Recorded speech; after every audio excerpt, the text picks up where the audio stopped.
Élection américaine, qui de Kamala Harris ou Donald Trump l'emportera? L'heure de la décision finale approche. En attendant, je vous propose de passer en revue leur programme économique. Bonjour à tous chers amis, aujourd'hui vidéo forcément sur les élections américaines et sur le pan économique des programmes des deux candidats, Kamala Harris côté démocrate, Donald Trump côté républicain. Alors pourquoi est-ce que je fais ça? Pour deux raisons. La première, c'est que c'est la tendance, c'est la hype. On va rebondir dessus pour aller intéresser du monde sous l'angle libertarien. La seconde, c'est que j'ai choisi l'angle économique pour me concentrer sur mon domaine de prédilection, mais aussi pour raccourcir un petit peu l'analyse, sinon ça serait vraiment beaucoup trop long. Déjà que mon thread sur X est extrêmement dodu. Bon voilà, si je commence aussi à vous faire quelque chose de très très complet ici, ça ferait un podcast de 3 heures. Enfin, après, on peut toujours trouver un moyen de compresser, mais vous savez que j'aime pas ça. J'aime pas faire du 10-15 minutes, j'ai pas le temps de m'exprimer, sauf sur des petits sujets. Mais là, c'est pas un petit sujet, c'est un très très très gros sujet. Les programmes économiques de candidats politiques, non, c'est un gros sujet, donc il me faudra au moins 1 heure à mon avis. Donc voilà, préparez-vous, posez-vous, voilà, on va parler un petit peu longtemps et on va décortiquer ça. Alors j'ai pris un article du Monde qui décrit, juste qui met sur papier des points de leur programme de façon descriptive. C'est pas un article qui est idéologique. Au mieux, enfin plutôt au pire, le Monde aura oublié des points. D'accord? Donc je ne prétends à aucune exhaustivité. J'ai forcément plein de points manquants dans mon analyse. Ça c'est très clair. Mais c'est pas très important. Tant qu'on a à chaque fois, selon les secteurs, donc il y aura le pouvoir d'achat, il y aura la fiscalité, il y aura le logement, il y aura le commerce à l'étranger, commerce international, voilà. Tant qu'on a les grands points, si vous voulez, 2-3 grands points, 4 grands points, allez, par secteur, c'est bon, d'accord? Et c'est précisément ce qu'a fait le Monde. Donc on va s'appuyer sur ça. On commencera toujours par Kamala Harris, honneur aux dames, puis on enchaînera avec Donald Trump. Alors c'est parti. Et on commence directement avec le pouvoir d'achat, qui est le premier secteur qu'a choisi de mettre en exergue le Monde. Harris souhaite lutter contre l'inflation. Si on en croit donc l'article, 20% sous le mandat de Joe Biden, avec Kamala Harris aussi en vice-présidente. Donc premier élément sur la proposition, sur la volonté, c'est très bien. Vouloir réduire l'inflation, c'est une bonne chose, c'est positif, mais encore faut-il savoir s'y prendre. On nous parle toujours de l'inflation, d'accord. Mais quels sont les actes concrètement des politiques à chaque fois? Très peu de choses. Aux États-Unis comme en France, c'est toujours très socialo. Pour lutter contre l'inflation, je veux dire structurellement, vraiment, pour de vrai, pas faire des mesurettes, pour de vrai, il faut lutter contre l'émission massive de monnaie. BCE chez nous, Fed aux États-Unis, Réserve fédérale des États-Unis, FED, Fed, d'accord? Tant qu'elle maintient la réserve, tant qu'elle maintient son interventionnisme via l'impression massive de billets de banque et tant qu'elle manipule les taux, puisque vous savez que globalement nous sommes prisonniers de l'ère du crédit expansionniste, du crédit facile. Tout ce qui est taux artificiellement bas, pareil, ça perturbe toute l'économie. Ça perturbe l'allocation des ressources parce que les entrepreneurs sont trompés. C'est toujours ce qui se passe quand vous manipulez l'économie. Vous trompez les gens. Ce ne sont plus les vrais prix. Qu'on parle des biens, qu'on parle des facteurs de production, ce ne sont plus les vrais prix. Tout le monde est trompé.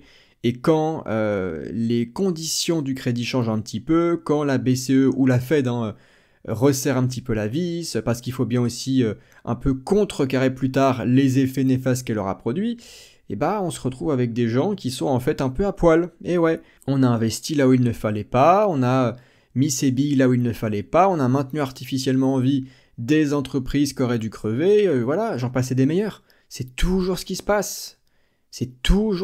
Donc il faut juste lutter contre ces entités que sont les banques centrales. Est-ce que Harris le propose? J'en doute fortement. C'est pas indiqué ici, sur l'article, c'est un petit article, c'est pas marqué, mais j'en doute très fortement, évidemment.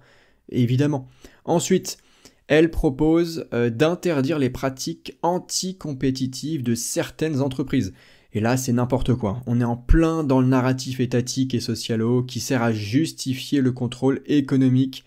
Voilà, en société, l'État prétend toujours lutter contre les dérives du marché, n'est-ce pas, les fameuses failles, les fameuses dérives, la fameuse prédation du marché, pour se rendre soi-disant indispensable à vos yeux et obtenir surtout le vote des plus démunis. L'État veut toujours se faire forcément le protecteur de ceux qui ont le moins.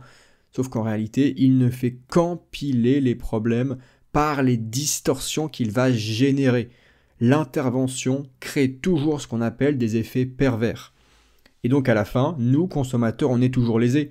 On finit toujours par payer plus cher, par subir des pénuries ou une dégradation de la qualité. Ça, c'est ce qui arrive notamment quand on met un prix artificiellement trop bas, d'accord, qu'on veut soi-disant aider le consommateur. On met, admettons, la brique de lait à 2 euros au lieu de 3, d'accord, c'est arbitraire, voilà.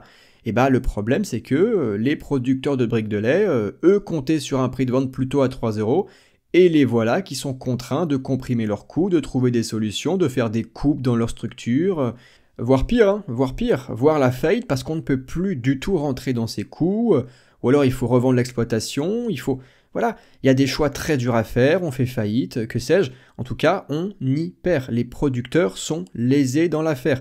Il y a ce qu'on voit, il y a ce qu'on ne voit pas. Cet exemple à chaque fois des prix planchers, c'est une connerie monumentale. Ça fait très longtemps qu'on le sait, mais les politiques socialos continuent, parce que c'est démago, ça fait bien, vous paierez moins cher.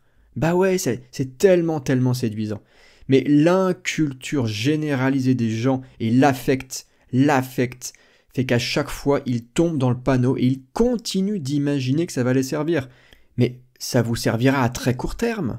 Quand il y aura la pénurie et la dégradation de la qualité des biens servis, ça vous profitera beaucoup moins d'un seul coup. Ne jamais penser court terme, jamais.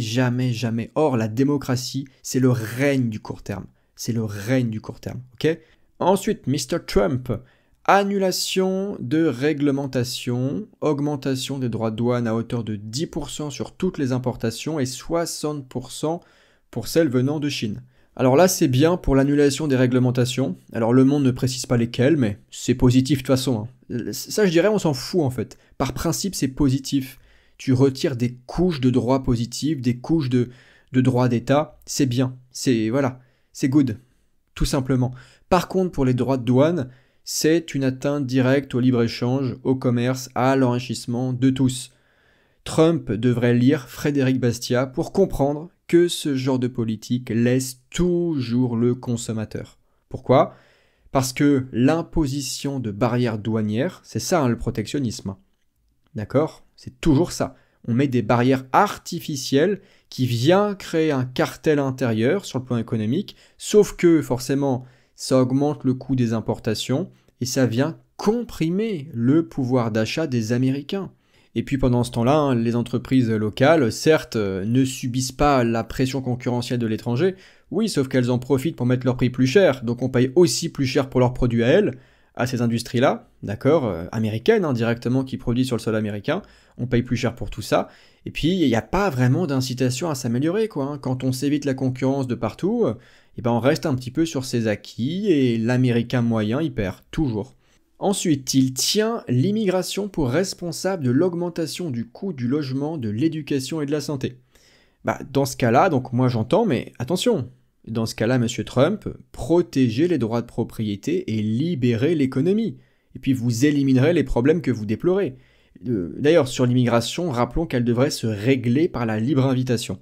Tout individu doit être désiré sur place. Droit de propriété.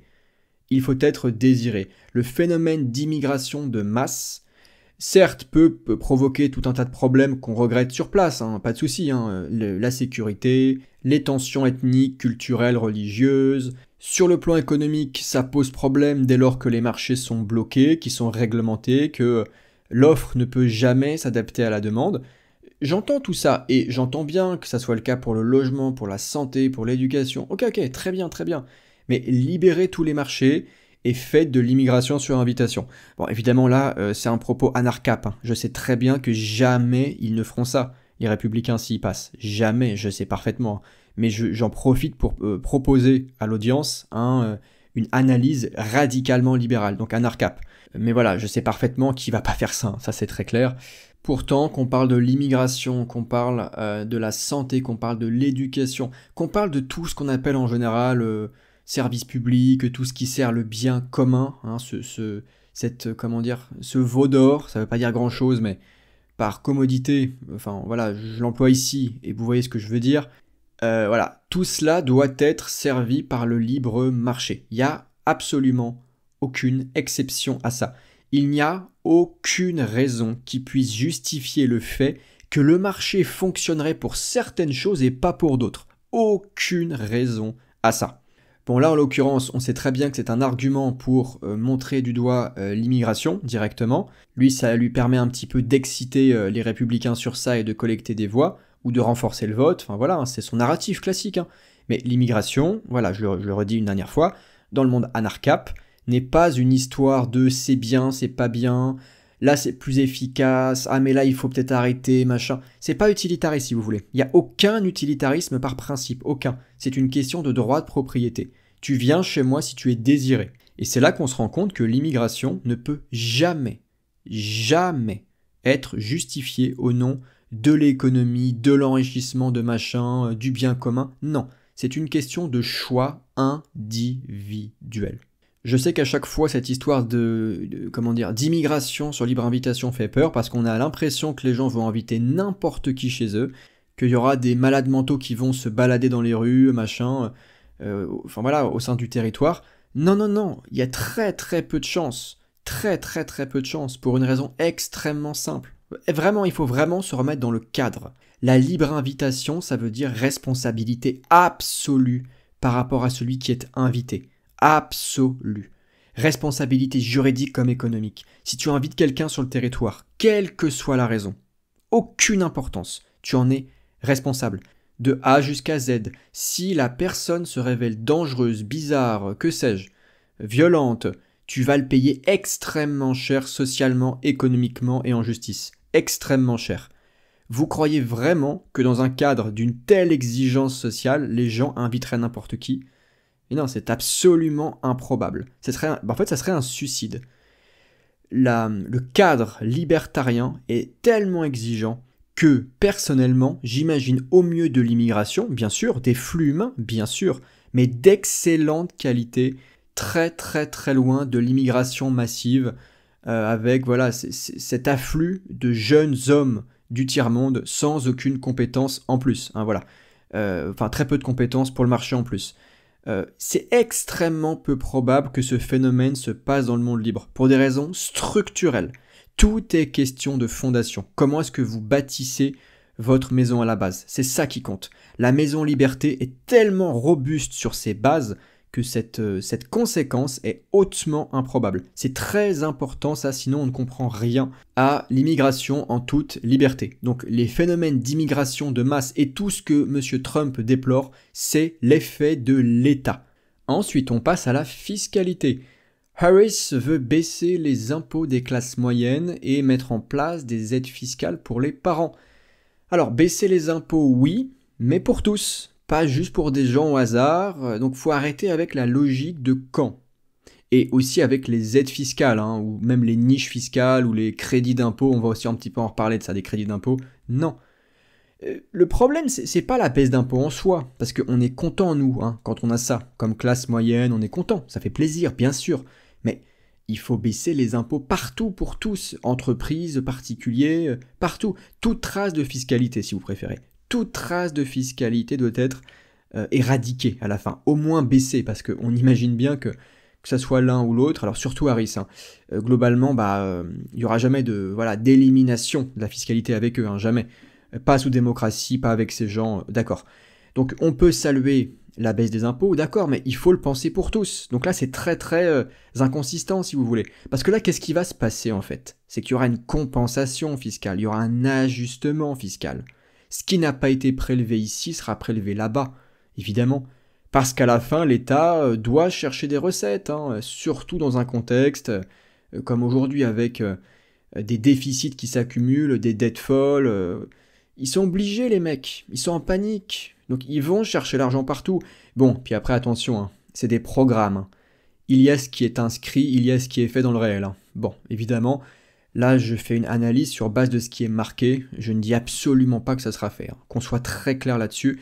Et voilà, sur la baisse d'impôts des classes moyennes, et partout en fait, sur n'importe quoi. C'est pas que je suis contre, au contraire, c'est très bien, mais faites-le partout. Arrêtez la logique de camp, de diviser les gens, parce que ça pareil, hein, ça crée du ressentiment, des tensions, de l'injustice ressentie chez les gens.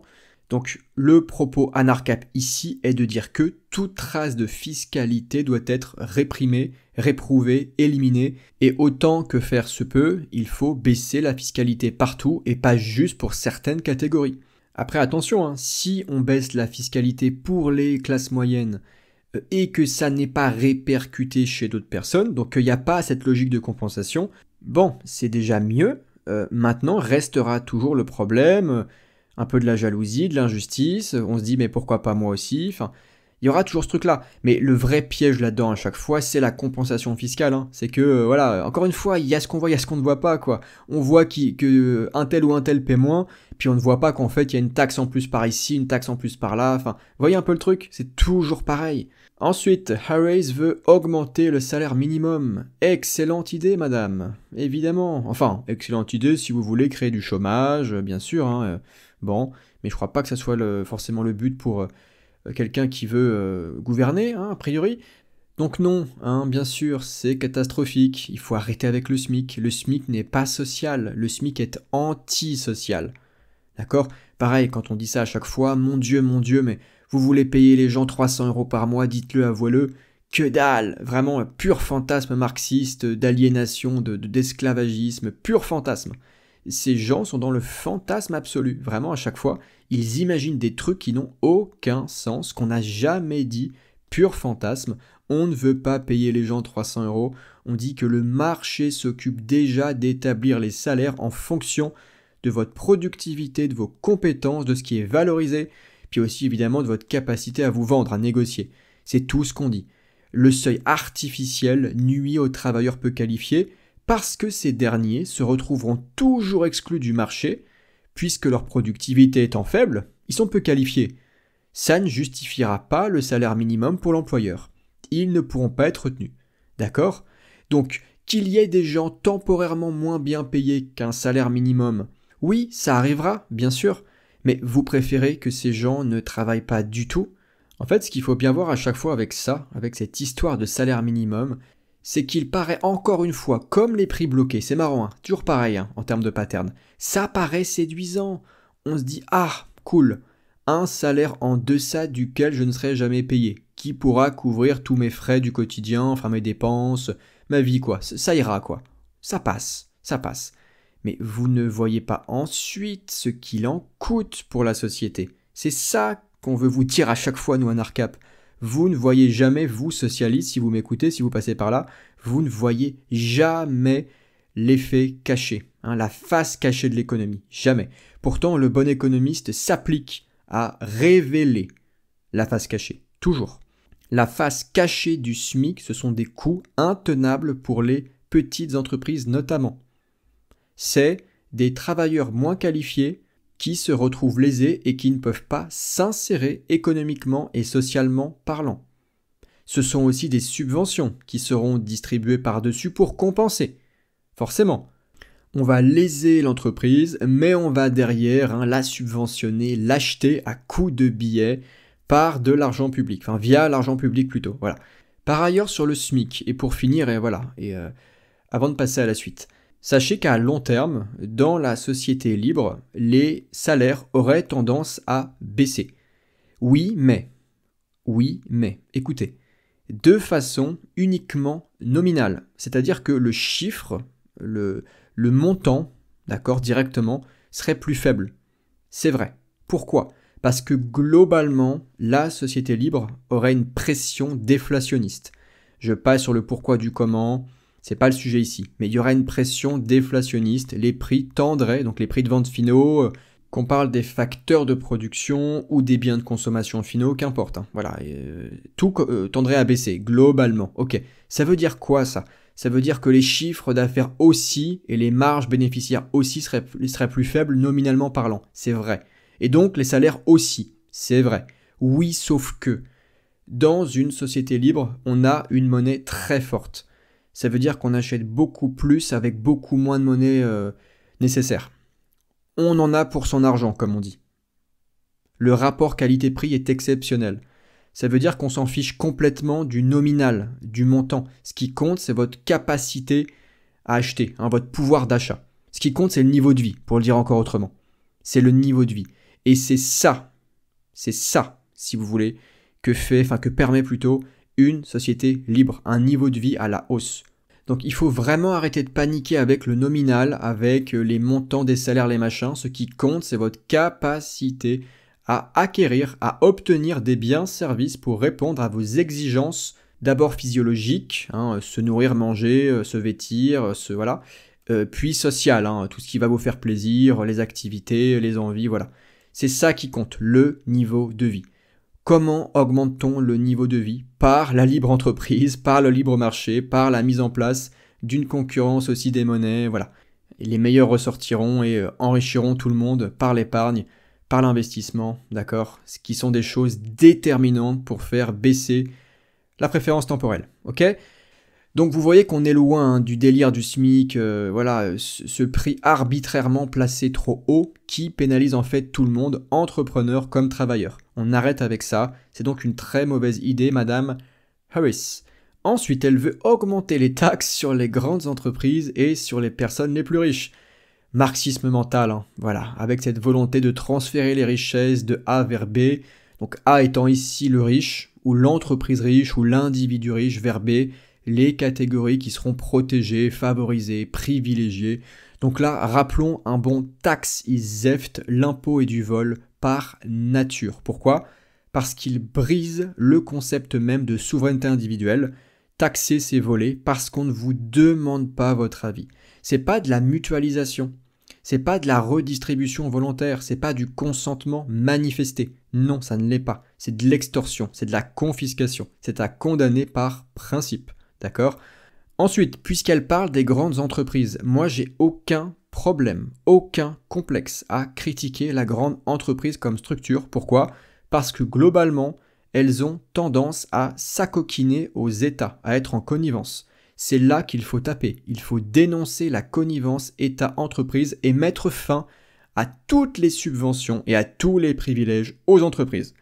Enfin, elle souhaite mettre fin aux réductions d'impôts décidées par Trump qui courent jusqu'à fin 2025. Bon là ça va pas. Au lieu de revenir sur des baisses d'impôts, il faut au contraire généraliser les baisses d'impôts, au mieux détruire toute trace de fiscalité, dans l'idéal bien sûr. Et donc là le propos, c'est un peu ce que j'avais dit avant, c'est que toute réduction est positive, c'est sûr, mais l'objectif c'est l'abolition de la fiscalité comme principe coercitif. C'est vraiment de l'anti-civilisation par nature. Il faut arrêter avec ça.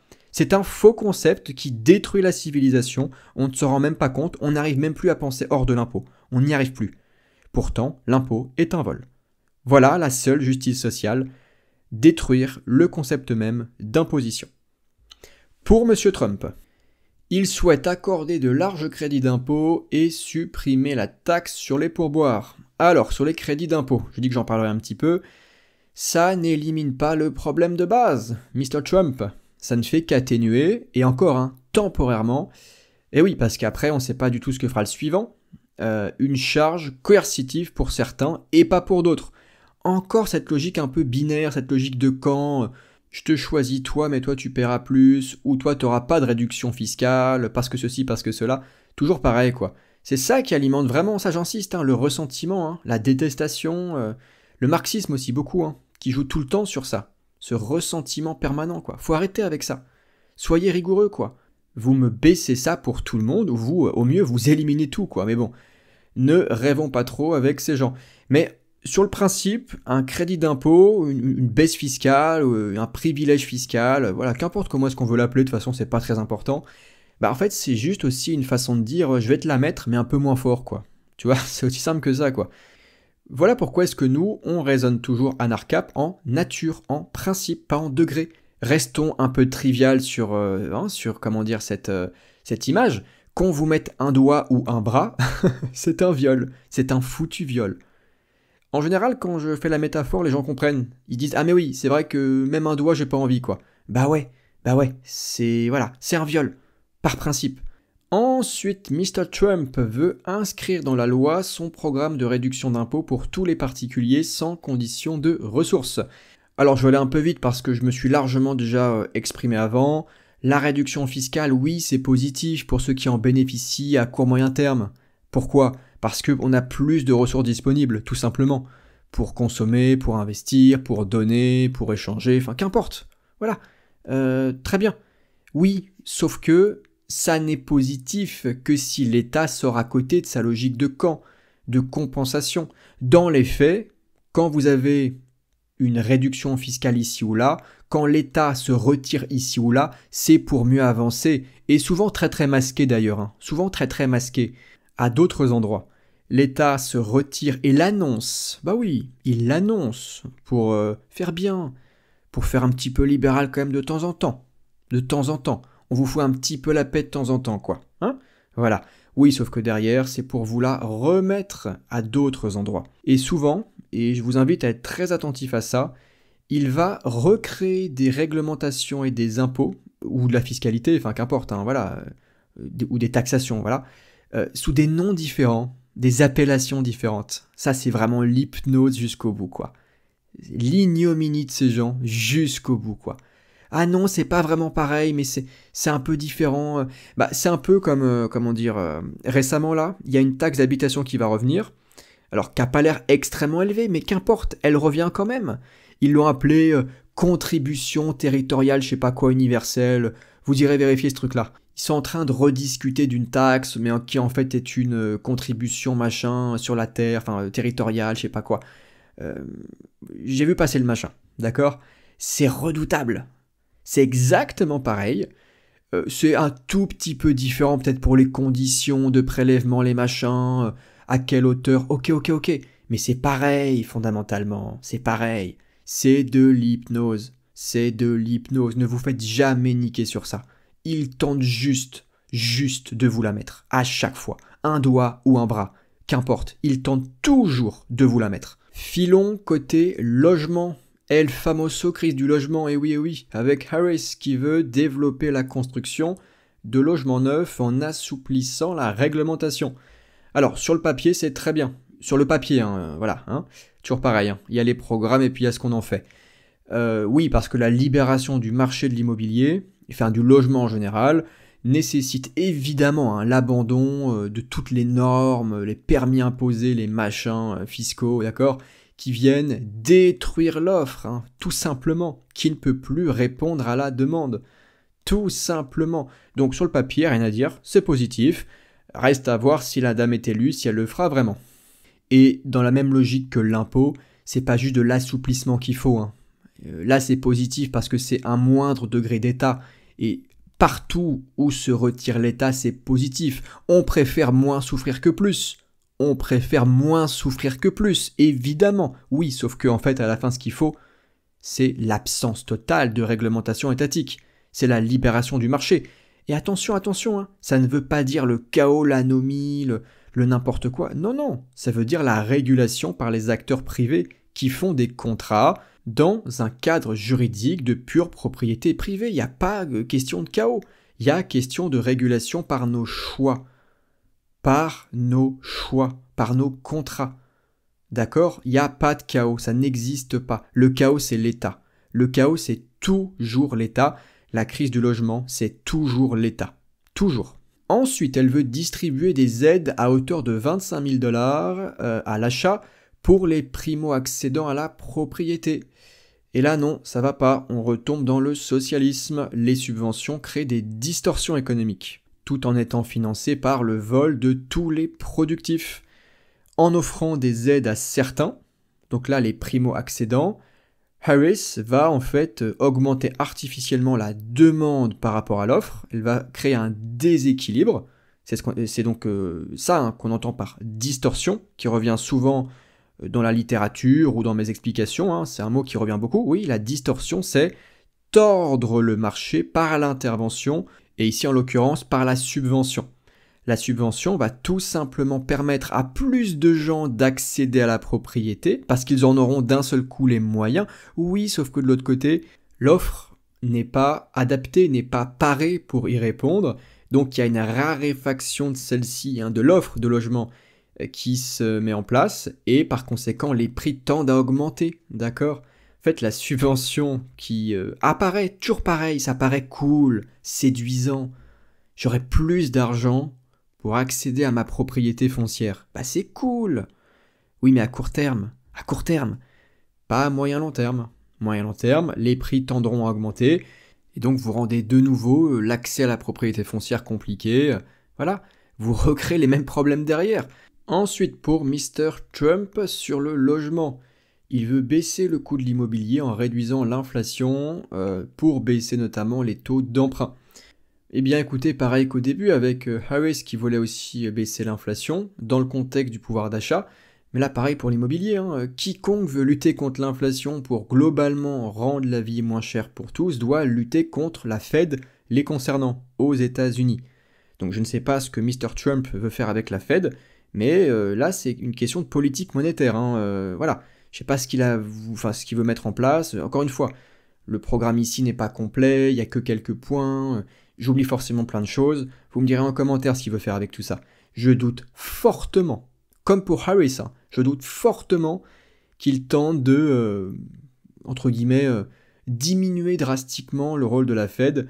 Pourtant, la solution, comme disait Ron Paul, c'est de end the Fed, de terminer, de mettre fin à la Fed. End the Fed. C'est ça qui compte pour eux, pour l'inflation. Et puis évidemment, après, ça a des répercussions positives, puisque l'inflation est un poison pour la civilisation. Ensuite, il souhaite détricoter certaines réglementations inutiles qui augmentent les coûts du logement. Très bien. Alors, reste à voir dans quelle mesure. Il faudrait tout détricoter, bien sûr. Quand on est anarchap, on va jusqu'au bout des choses. Il faut laisser le marché fonctionner librement, laisser le capital circuler, laisser l'allocation des ressources se faire, laisser aussi les boîtes couler quand elles ne sont pas efficaces, rentables. Voilà, laissez faire. Le seul bien commun, le seul bien social, c'est le marché qui le rend, d'accord, pour tous. Donc bien, c'est très bien de vouloir faire ça, mais il faudrait aller au bout des choses, et globalement, plus les barrières sont levées, mieux c'est, parce que plus l'offre de logement pourra se réajuster par rapport aux besoins réels des individus. Je dis bien réels. Or, pour être dans la réalité, il faut arrêter d'intervenir. Il faut laisser faire. Et ça, les gens ont beaucoup de mal à le comprendre. Ils pensent à chaque fois que le marché va les dévorer, qu'il va jouer contre eux, qu'il va les rendre tout beaucoup plus cher ou que sais-je. Non, c'est l'État qui rend les choses plus chères. Vous avez globalement, alors si vous passez par là et que vous n'êtes pas au fait des choses, non libertarien, que vous me découvrez, bon voilà. Je vous salue et je vous invite à m'écouter jusqu'au bout, mais vous avez globalement intégré le fait que c'est le marché qui était dangereux. Surtout en France, où on est extrêmement socialo-mentaux, quoi. C'est faux, c'est l'État qui est dangereux. Le marché n'est jamais dangereux. Le marché est un espace de jeu à somme non nulle, c'est-à-dire un espace où chacun gagne par l'échange. Je gagne, tu gagnes. Tant qu'on imagine de la prédation, tant qu'on imagine de la violence au sein du marché, on reste à un endroit forcément un petit peu marxiste. Ce qui nous amène plus tard à réclamer de l'État, ici ou là, pour corriger ce qu'on aura estimé être une défaillance. Il n'y a pas de défaillance. Si on décrète une défaillance au sein du marché, ça veut dire qu'on estime que le genre humain est défaillant. Tout simplement. Si l'échange peut amener défaillance, c'est que l'humain est défaillant, et donc vous cherchez à corriger l'humain arbitrairement. Et vous me direz, ça correspond très bien au logiciel des constructivistes. Donc d'un côté, oui, c'est cohérent. Pour eux, oui, effectivement, l'être humain est défaillant, il faut le remodeler à notre image. Le libéral est évidemment un partisan du laisser-faire qui pense que l'homme n'est pas défaillant, l'homme est ce qu'il est et que les échanges sont le reflet de nos volontés. Et puis enfin, Trump veut également soutenir les primo-accédants. Donc là, on a vraiment une ressemblance très forte avec Harris sur ça, sur les primo-accédants. Alors là, c'est pas précisé à quelle hauteur il veut les aider sur l'article du Monde. Bon, bah qu'importe, par principe, c'est pas bon, parce que on va encore les aider par de la subvention, par de l'argent public, que sais-je. Ça peut aussi passer par des conditions de crédit encore plus faciles. Voilà, il y a plein de méthodes, il y a plein de stratégies à mettre en place, étatiques bien sûr, donc perverses et mauvaises. Non, ça n'est pas bon. On n'aide pas les gens comme ça, en tout cas pas à long terme. Encore une fois, le démocratisme, c'est un truc de court terme. À court terme, on est content, ça fait plaisir, parce qu'effectivement, oui, ça marche, oui. À court terme, les gens ont plus de fric, bien sûr. Sauf qu'à long terme, l'économie se retourne et on crée des situations de pénurie, de récession, de chaos. Bah ouais, toujours pareil. Toujours pareil. Et le plus dramatique, c'est que les gens continuent d'attribuer ça aux méfaits du marché, du libéralisme, de l'ultracapitalisme sauvage, que sais-je. Non, non, non. C'est l'État, par ses interventions, qui a créé une multitude d'effets pervers en société et qui prétend ensuite pouvoir les effacer par son intervention. Arrêtez de croire ça. Ce sont des menteurs carabinés. Bien sûr, certains le croient sincèrement. Il y a des gens très très sérieux, très très sincères, qui sont juste très mal formés, qui sont sincèrement incultes, mais il y a aussi beaucoup de gens qui savent parfaitement ce qu'ils font, qui connaissent les effets, au moins partiellement de leur politique, mais qui font tout pour rester en place. Leur jeu, c'est le narratif, c'est l'hypnose. C'est ça leur jeu. C'est pas la vérité économique, Bah non. À votre avis, pourquoi est-ce que les Autrichiens sont si impopulaires ? Même aux États-Unis, ils ne sont pas dominants. À votre avis, pourquoi ? Parce qu'ils ne préconisent quasiment rien aux hommes de l'État. On dit de laisser faire. On dit de laisser faire. Mais vous croyez vraiment que ça les arrange ? Ça les arrange pas du tout. C'est insupportable pour eux d'entendre ça. Insupportable ? Ben non. On va prendre les keynésiens. Bah ouais. Ou même peut-être les monétaristes. Bah ouais. Il y a des préconisations, il y a des conseils, il y a des mesures, il y a des modèles aussi, il y a des maths, il y a des schémas. C'est cool, il y a des graphiques. Ah ouais, c'est cool pour justifier, c'est super cool. L'Autrichien, action humaine, subjectivité, entrepreneur comme bienfaiteur social, signaux de prix, laisser-faire économique, allocation optimale par la sphère privée, bon... Pas très intéressant, Ok, donc c'est aussi simple que ça. C'est aussi simple que ça. On ne fait pas leur jeu. On ne fait pas leur foutu jeu. On fait le jeu de l'entrepreneur, nous. De celui qui engage son capital, qui joue sa peau pour tenter de rendre des services. J'ai bien dit tenter, car l'entrepreneur vit toujours dans l'incertitude. Il n'y a pas de profit certain. Il n'y en a jamais. Donc voilà, pour en terminer sur les primo-accédants et la propriété, on se rend compte depuis des années maintenant que c'est de plus en plus dur pour nous, les jeunes, d'accéder à la propriété dite foncière. Et c'est vrai, c'est plus dur, bien sûr, mais c'est pas à cause de la méchante liberté, Non, c'est à cause de l'État, des socialos qui se sont enchaînés, de gauche comme de droite, vous trompez pas. Ils ont paralysé le marché du logement. Ils ont rendu tout plus cher. Donc remerciez-les, c'est eux qui ont fait flamber les prix, c'est eux qui nous rendent la vie plus difficile, ici comme partout. Ensuite, entreprise et réindustrialisation avec Harris. Elle veut augmenter l'impôt sur les sociétés de 8 points. Et donc ça commence très mal, Madame Harris, tout impôt est un vol, l'augmentation des taxes sur les entreprises pénalise toujours la production, réduit l'investissement, et ça se répercute finalement sur nous, consommateurs. Donc là, c'est du marxisme mental, ça ne repose sur rien, et ça nous appauvrit tous. Voilà. Léser l'entrepreneur revient toujours à léser l'investisseur et le consommateur. Toutes les strates de l'économie, quelque part, ou toutes les catégories de l'économie, qu'importe. Voilà, on s'en fiche. Ce qui compte, c'est de comprendre que tout le monde y perd. Intervention, tout le monde y perd. Impôt, tout le monde y perd. Moins vous permettez à vos industries d'être compétitives, devinez quoi ? Moins elles le seront, moins elles attireront du capital, plus elles se barreront à l'étranger, plus les cerveaux aussi se barreront à l'étranger pour être rémunérés à la hauteur de leur productivité à l'étranger. Enfin bref, c'est catastrophique. Alors, aux États-Unis, mine de rien quand même, il y a toujours beaucoup de capital qui circule, ça reste un pôle attractif. Attention, je dis pas l'inverse. Mais on va dans le sens d'une paupérisation même là-bas. C'est mon seul propos. Donc non, l'impôt n'est pas pertinent. L'impôt déjà est un vol, bien sûr, mais en plus il n'est pas pertinent économiquement. Il faut arrêter avec ce marxisme mental. Voilà. Ensuite, aide aux petites et moyennes entreprises avec des crédits d'impôt, voilà, ils reviennent, 10 fois supérieurs à ce qu'ils sont actuellement.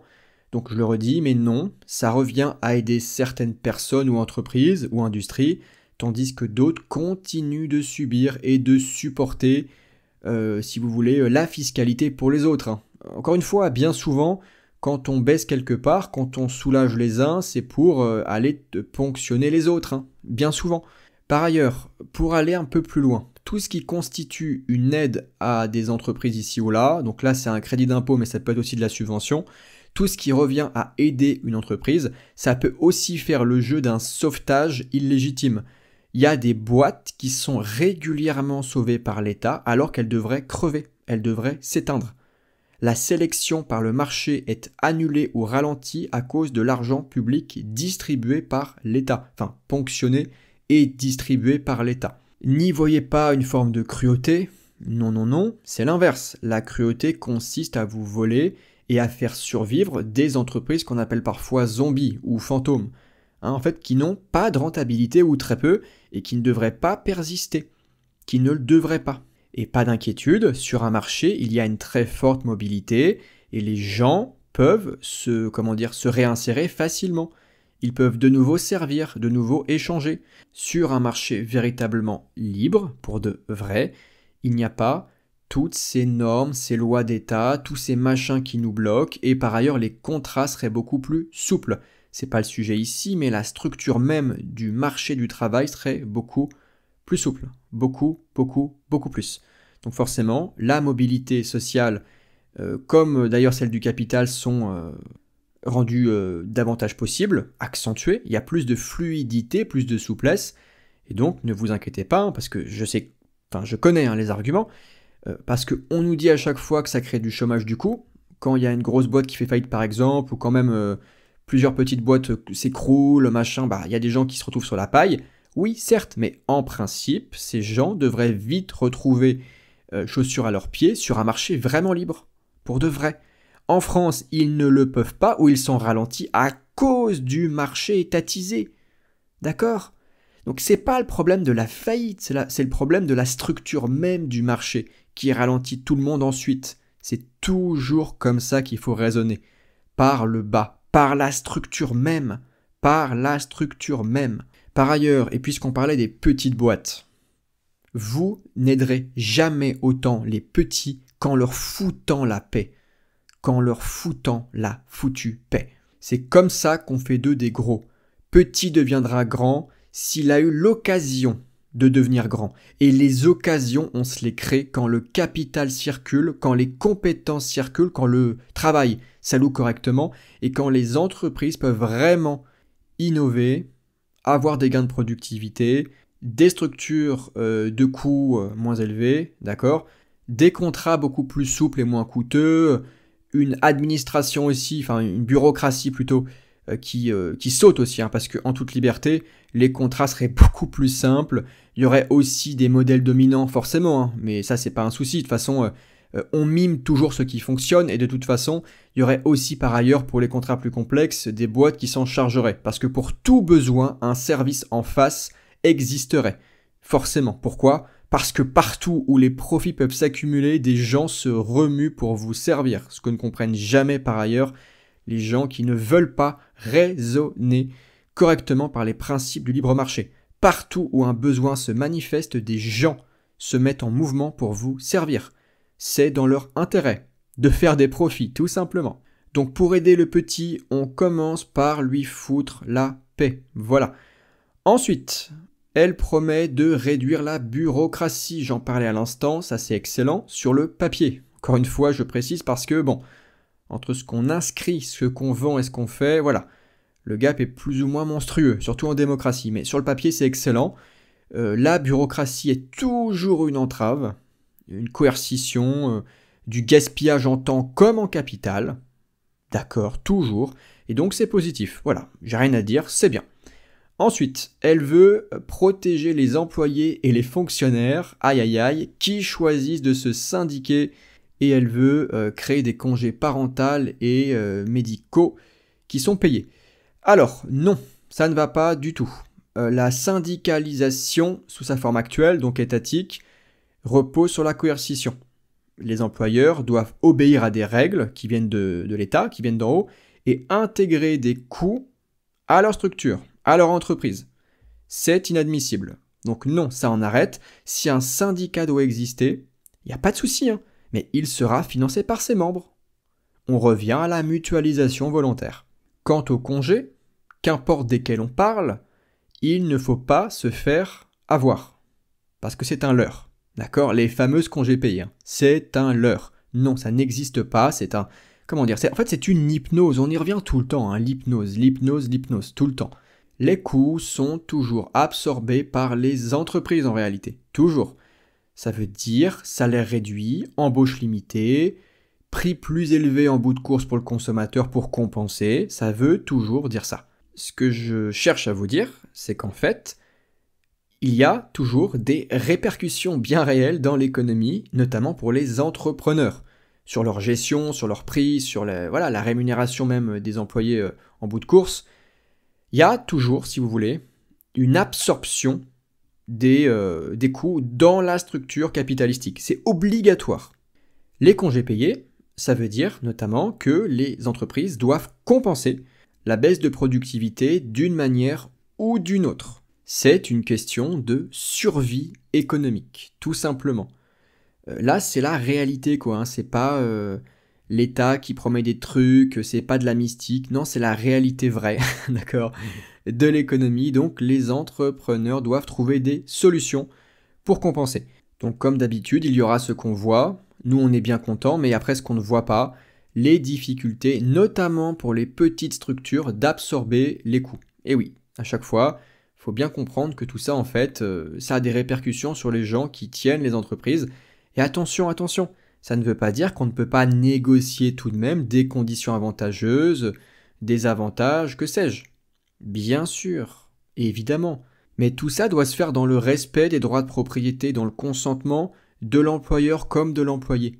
Logique de négociation pour s'adapter aux besoins et aux capacités de chacun. Donc là, notamment côté entreprise, d'accord? D'ailleurs, devinez quoi?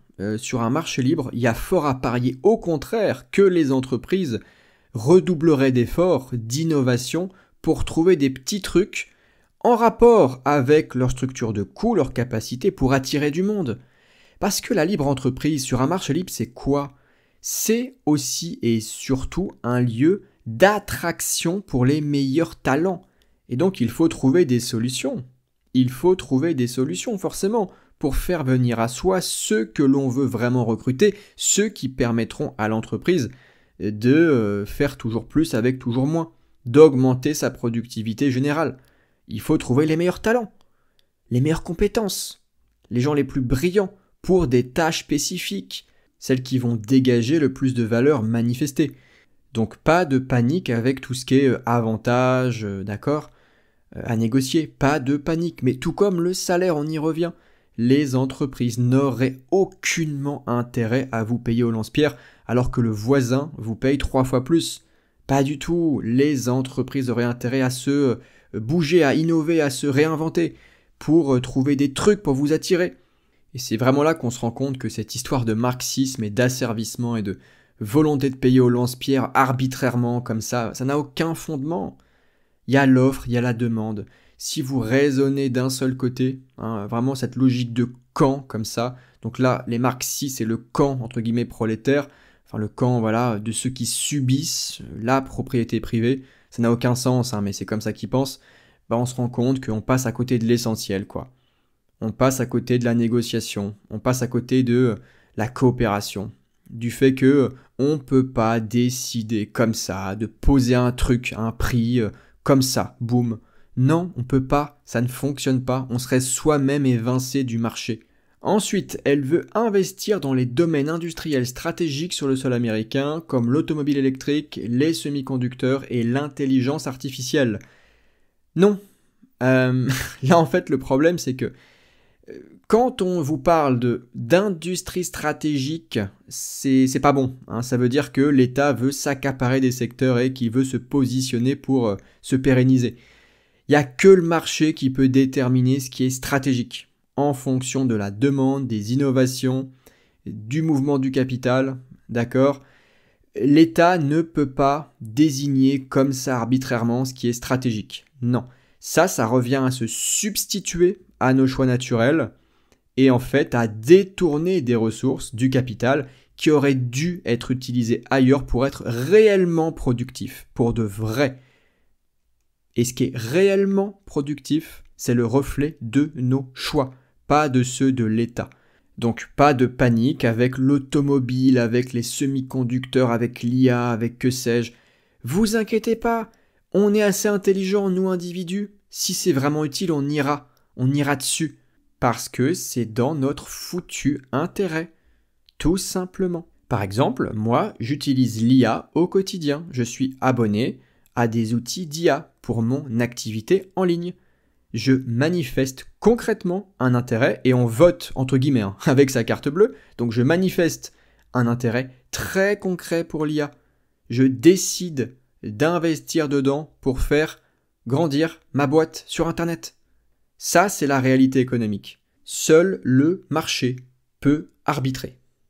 C'est l'individu qui choisit, tout simplement. Ensuite, Mr. Trump. Il souhaite favoriser l'industrie sur le sol américain et réduire la bureaucratie. Bon, c'est assez vague, mais on va dire que c'est un peu pareil que Harris. Là, j'ai envie de lui dire, laissez faire. L'industrie se gère très bien lui-même, s'organise lui-même. Sa survie dépend de ses propres choix. Le marché répond toujours à nos actions et permet de nous guider.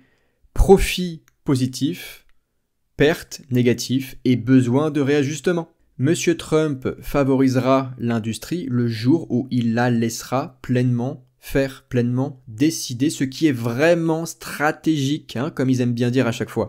Vraiment stratégique pour elle. Bon voilà, pour la bureaucratie c'est bien, la réduire est toujours bénéfique pour le marché en général. Voilà. Ensuite, il veut baisser l'impôt sur les sociétés à 15%. Alors, c'est positif à court moyen terme. Pour les fameuses sociétés, bien sûr, mais j'y reviens et j'irai vite cette fois-ci, mais on sait bien que moins de fiscalité, moins d'impôts à un endroit, ça veut bien souvent dire réajustement à un autre endroit pour l'État. Moins de recettes fiscales par-ci nécessite récupération par-là. C'est ça le souci en fait, parce que sur le principe c'est positif, mais encore faut-il que les gens ne soient pas lésés ailleurs. Et voyez à quel point est-ce que nos sociétés démocratiques fonctionnent sur ce mode de prédation. C'est pour ça que la solution, la seule légitime en droit et efficiente économiquement parlant, c'est pas de faire de la compensation comme ça et donc en fait de faire de l'utilitarisme à chaque fois. Basé sur les opinions, les affects, les préférences, les machins, c'est pas ça le sujet. Le seul sujet, c'est de faire ressortir de l'analyse des principes certains. En l'occurrence, l'impôt est un vol, donc il faut sortir de l'impôt et libérer tous les marchés donc, forcément. Il faut que les gens comprennent que la solidarité c'est pas l'impôt et que la richesse ne vient pas de l'impôt. Au contraire, il faut que les gens commencent enfin à penser concurrence, qu'ils pensent enfin à penser besoin et service rendu en face. Besoin, service, toujours. Il faut qu'ils commencent à penser en mutualisation volontaire. L'impôt n'est pas un principe de solidarité. L'impôt permet de justifier l'existence de l'État, de certaines prérogatives, de services publics. Il fait survivre, il pérennise la caste en réalité. Ce qui vous sert, c'est le marché et l'ensemble de ses effets bénéfiques. Tant que les gens associent la ponction d'argent comme ça à de la solidarité, ils continueront de légitimer ce mode opératoire, ce modus operandi coercitif, au lieu de raisonner par la concurrence, par l'entreprise, par le marché, par la mutualisation. Et donc là, c'est aussi un travail de réappropriation des mots, des concepts, de transmission correcte des principes. Et oui, correct, important de le dire, parce que quand on a retourné tous les mots, toutes les définitions, eh bien on finit par croire que le vol, c'est de la solidarité. Voilà, on finit par croire que l'impôt, c'est de la solidarité. Non, c'est l'inverse de la solidarité. La solidarité ne peut jamais être forcé par nature. Ensuite, il propose de pérenniser les réductions d'impôts dont les entreprises bénéficieront jusqu'en 2028. Alors c'est bien, mais je le répète, les réductions d'impôts, il faut que ce soit pour tous et non pas que ce soit ensuite compensé ici ou là, ok? Donc pour tout le monde, si possible tout supprimer, ok? Et je rappelle, je ne l'ai pas encore placé, donc c'est important de le dire, que toute entreprise préfère un environnement fiscal peu agressif, donc peu d'impôts, et très stable, le moins d'imprévus possible. Donc concrètement, un impôt faible, voire très faible si possible, et qui reste à peu près stable, quoi. Voilà, une région économique à peu près stable, on connaît la fiscalité depuis longtemps, ça bouge pas trop, c'est solide, voilà. Ça, c'est rassurant pour le capital. Le capital est conservateur, dans le sens où il veut, une stabilité, il veut pouvoir se pérenniser. Et vous voyez qu'on peut refaire des liens avec la fameuse préférence temporelle, évidemment, comme toujours. Ensuite, il propose de relocaliser les industries critiques pour la sécurité nationale et la stabilité économique. Non, Mr. Trump, vous auriez tout intérêt en fait à séduire les industries que vous pensez stratégiques, ou pas, en fait c'est les gens qui décideront, tout simplement. Mais bref, mettez simplement en place un environnement très libéral, très stable, peu agressif. Simplement faites respecter au mieux les droits de propriété. Et vous verrez que votre sécurité, votre stabilité répondront au présent. Si, bien sûr, par ailleurs, vous ne faites pas de conneries, aussi sur un plan de politique extérieure, puisque là on parle de sécurité nationale, bon, ça suppose aussi la neutralité. Si on voulait être rigoureux jusqu'au bout, ça supposerait aussi la décentralisation totale du régalien, mais bon, là on va beaucoup trop loin pour un républicain, je sais bien. Déjà la neutralité ça serait pas mal, mais bon, en l'occurrence c'est pas le sujet de cette section. Ensuite, il veut obliger les entreprises souhaitant travailler avec le gouvernement fédéral à ne pas délocaliser leurs emplois. Encore une fois, c'est raisonner à l'envers, Mr. Trump.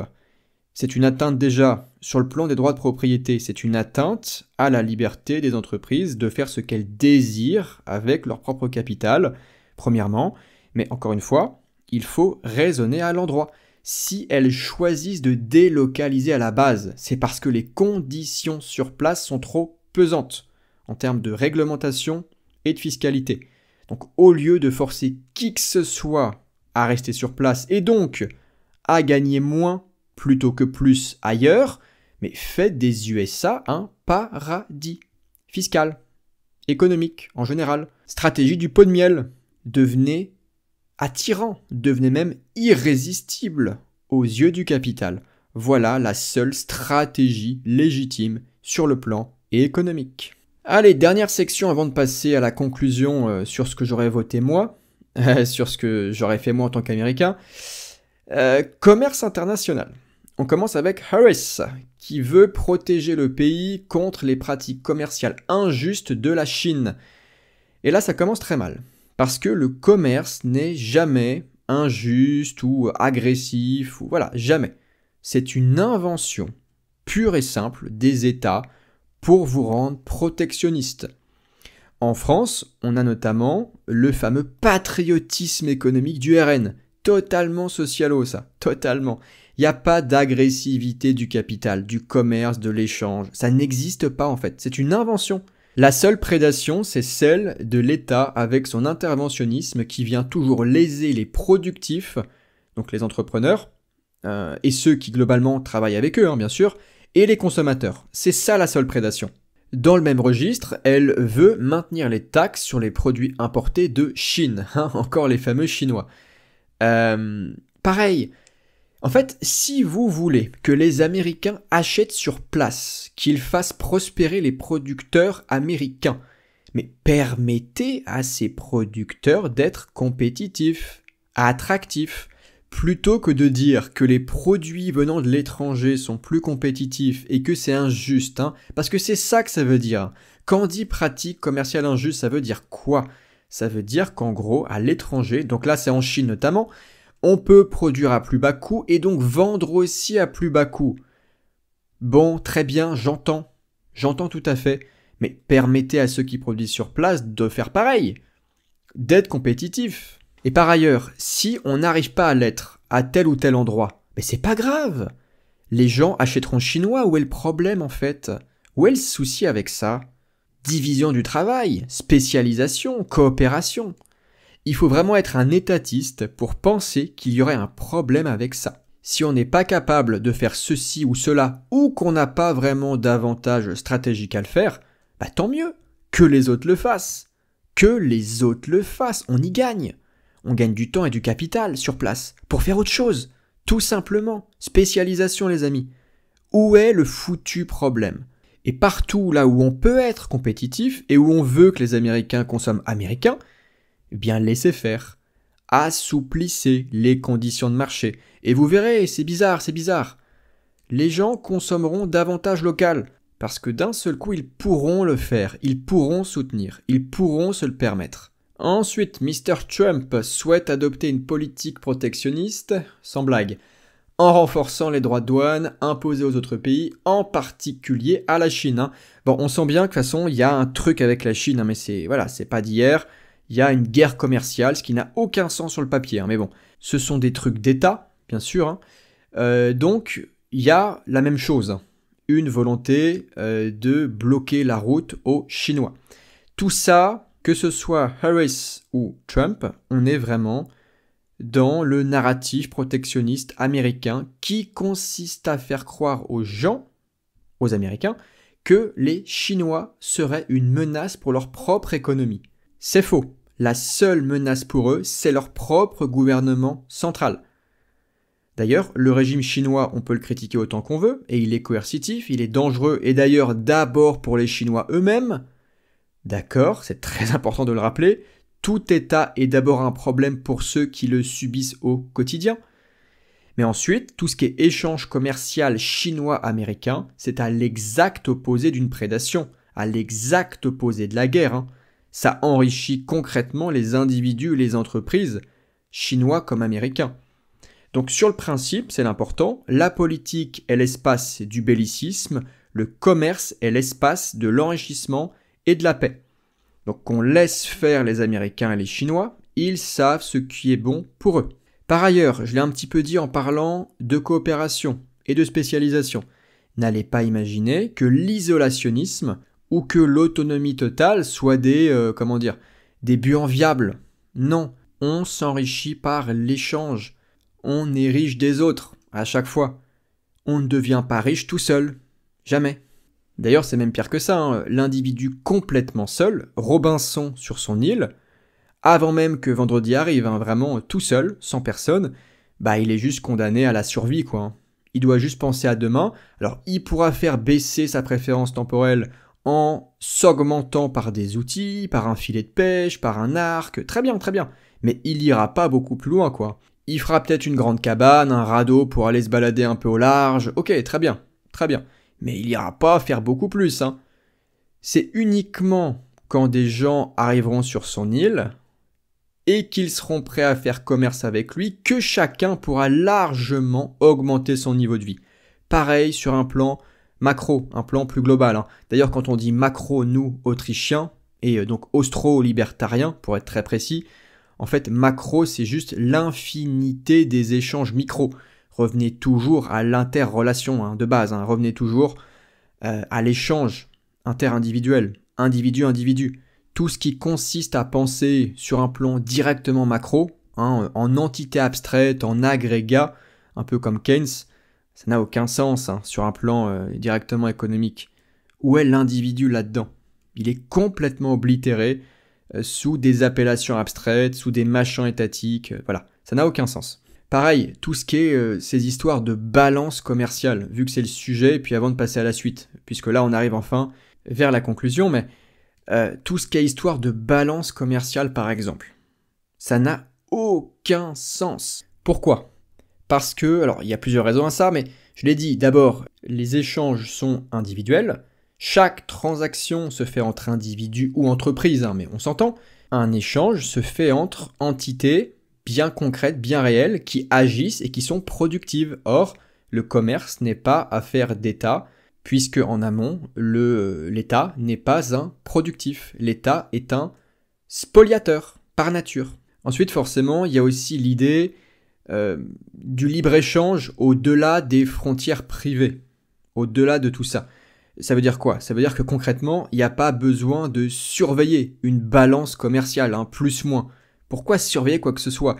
Tout échange suppose consentement et donc m'enrichit. Chaque transaction volontaire me rapporte, sinon j'aurais pas échangé. Donc il n'y a pas besoin de surveiller, de voir ce qui est en plus, ce qui est en moins. Ça n'a pas de sens.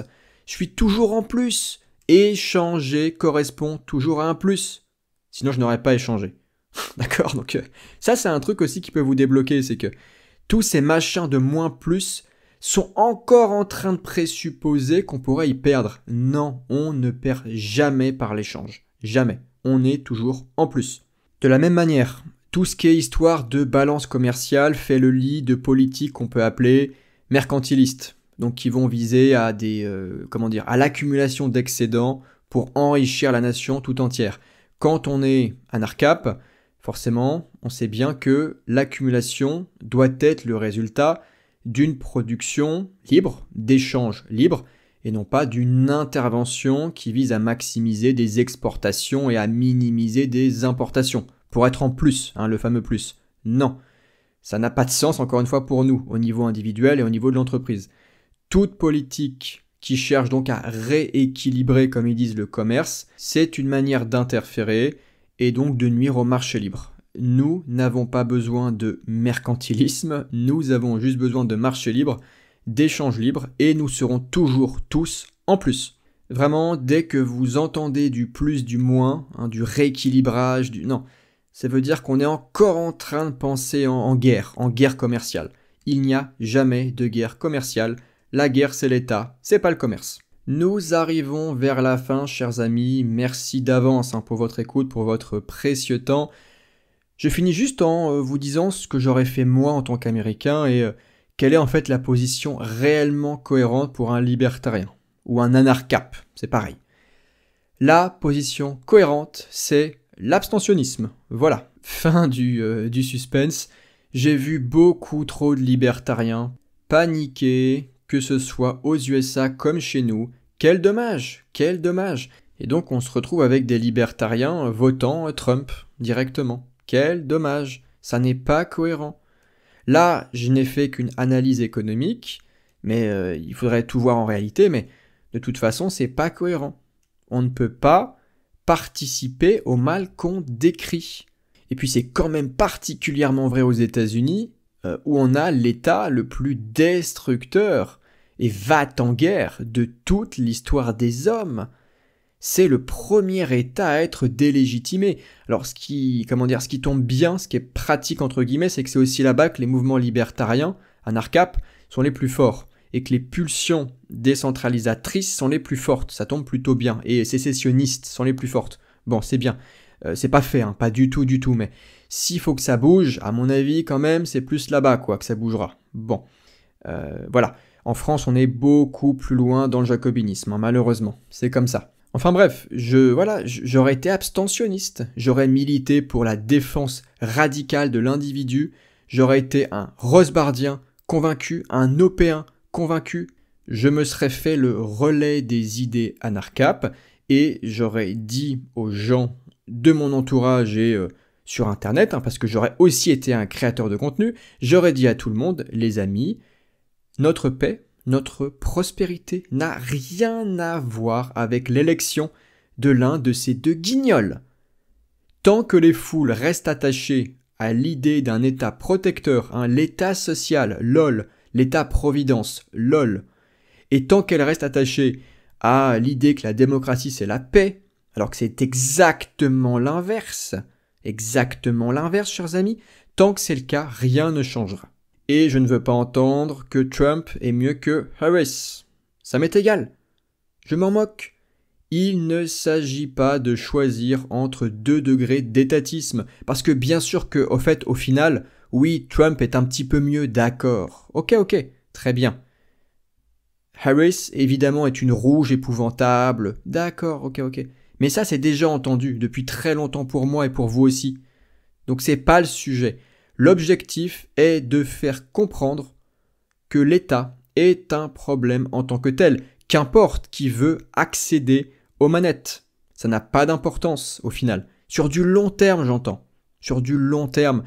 L'anarcho-capitalisme réclame de vous que vous soyez capable de repenser l'ordre social sur du long terme. Oui, c'est difficile. Je sais. C'est tellement séduisant de voter pour espérer, pour se convaincre qu'un candidat réalisera tous ses fantasmes ou même, allez, juste ses préférences sur du court terme. C'est tellement séduisant. Je sais. Mais je vous invite vraiment à relire Hoppe, Hans Hermann Hoppe, Démocratie, le dieu qui a échoué, pour comprendre les tenants, les aboutissants de la démocratie. Tiens d'ailleurs, j'ai aussi fait une vidéo sur ça, sur l'ouvrage de Hoppe. D'accord ? On me voit à l'écran en train de commenter mon propre fil Twitter. Donc je vous invite à la voir la vidéo. Je l'afficherai en fiche, à mon avis maintenant, tac, il y aura une fiche qui va apparaître. Allez voir ça si ça vous intéresse. Démocratie, le dieu qui a échoué. Au final, tout anarcap se fout littéralement de qui va accéder aux manettes. Ça ne m'empêche pas d'admettre que oui, sans doute Trump serait un peu moins pire. D'accord. Mais entre spéculer sur le fait que Trump serait moins pire que Harris et devenir carrément trumpiste, il y a un monde d'écart. Non, j'aurais été abstentionniste et libertarien convaincu, comme c'est le cas aujourd'hui. D'ailleurs, sachez qu'il y a un parti libertarien aux USA et que le candidat en chef est un pur guignol. Voilà. Son petit nom, c'est Chase Oliver et c'est un pur clown qui dessert notre cause de liberté. En bref, pour terminer, ce que j'aimerais vous dire, chers amis, c'est que il faut simplement continuer d'œuvrer pour la liberté, justement, pour le libertarianisme, pour les idées cohérentes, celles de l'anarcho-capitaliste Murray Rothbard et de tous ses successeurs.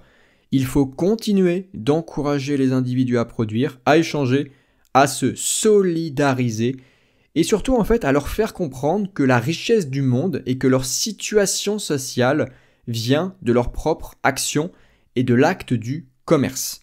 Tout vient de vous. Vous êtes la seule richesse du monde, vous l'avez toujours été et vous le serez toujours. Ce sont les idées qui changent la société et celles de l'étatisme nous détruisent systématiquement. À différentes vitesses, j'en conviens, mais elles nous détruisent quand même en bout de course. La grande repossession, qu'est l'objectif final libertarien, de nos terres et de nos vies, n'est pas et ne sera jamais affaire d'élection ni de démocratie, mais de liberté et donc de propriété privée. Alors tenez fermement la barre, parce que c'est en pleine tempête que l'on reconnaît vraiment les plus grands navigateurs. Sur ces bonnes paroles, je vous laisse, je vous remercie chaleureusement pour votre écoute, plus d'1 heure de podcast économique, c'est pas rien, en plus sous l'angle anarcap, Je sais que c'est toujours assez décapant, surtout dans ce pays de socialisme mental, donc je vous remercie vraiment pour votre écoute, pensez bien à vous abonner pour ne pas manquer les prochaines productions, petit pouce vers le haut bien sûr pour m'aider dans les algorithmes, commentaire ouvert en cas de questions.